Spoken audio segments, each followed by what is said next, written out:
আমাদের প্রিয় নবী তখনও পৃথিবীতে ভূমিষ্ঠ হয়নি। সময়টা ছিল তখনকার আরব সমাজ যখন অন্ধকারে ডুবেছিল। সেই সময়টাকে বলা হতো আইয়ামে জাহিলিয়াত যুগ, অর্থাৎ অন্ধকার যুগ। আরব সমাজে তখন আইন কানুন নীতি নৈতিকতার কোনো বালাই ছিল না। বেহায়াপনা, নোংরামি আর অশ্লীলতায় সমগ্র সমাজ যেন ডুবেছিল। সেই সময় নারীদের কোনো অধিকার ছিল না। নারীদের উপর চলতো নানান অত্যাচার ও নির্যাতন।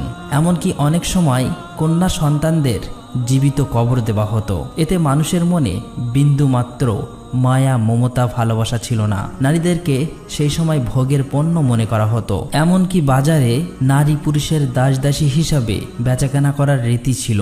সেই সময় বিভিন্ন প্রান্ত থেকে মুসলিমরা মক্কায় কাবা তোয়াফ করার জন্য আসলেও কাবাঘরের ভিতরে ছিল ৩৬০টি মূর্তি। কারণ মক্কায় তখন মুসলিমদের পাশাপাশি খ্রিস্টান, ইহুদি সহ বিভিন্ন গোত্রের মানুষ ব্যবসার জন্য স্থায়ী বা অস্থায়ীভাবে বসবাস করত, যাদের মধ্যে কাফের ও মুশরিকদের সংখ্যা অনেক বেশি হওয়ায় তাদের দাপট ছিল অনেক বেশি। এরপর সময় এসেছিল ৫৭০ খ্রিস্টাব্দে। তখন মক্কার নেতা ছিলেন নবীজির দাদা এবং কুরাইশ বংশের প্রধান আব্দুল মুত্তালিব, যিনি কাবাঘরের রক্ষণাবেক্ষণের দায়িত্বে ছিলেন। আর নবীজি তখন মা আমিনার গর্ভে। এর মধ্যে হঠাৎ একদিন আরবে বিশাল হস্তি বাহিনীকে দেখা যায়, যারা ক্রমশ মক্কার দিকে এগিয়ে আসছে এবং মানুষজন তাদের ভয়ে বাড়িঘর ছেড়ে পালাচ্ছে। কারণ সেই হস্তি বাহিনীকে প্রতিহত করার মতো শক্তি তাদের ছিল না।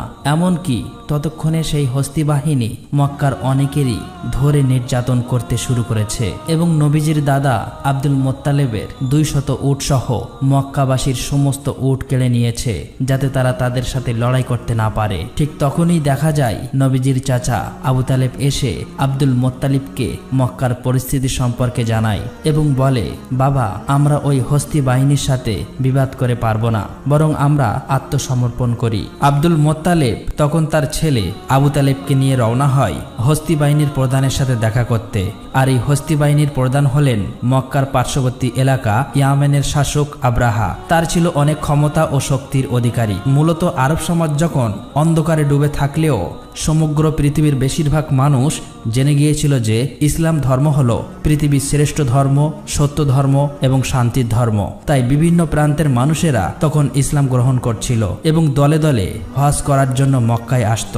ইসলাম ধর্ম এবং কাবার এতটা গ্রহণযোগ্যতা দেখে আব্রাহা তার ক্ষমতার দাপটে ইয়ামেনের রাজধানী সানাতে হুবাহু কাবার মতো একটি গির্জা তৈরি করে। কারণ আব্রাহা চেয়েছিল মানুষ খ্রিস্টান ধর্ম গ্রহণ করুক এবং তার তৈরি গির্জাতে বেশি বেশি আসুক। কিন্তু আব্রাহা যখন দেখে যে তার চাওয়া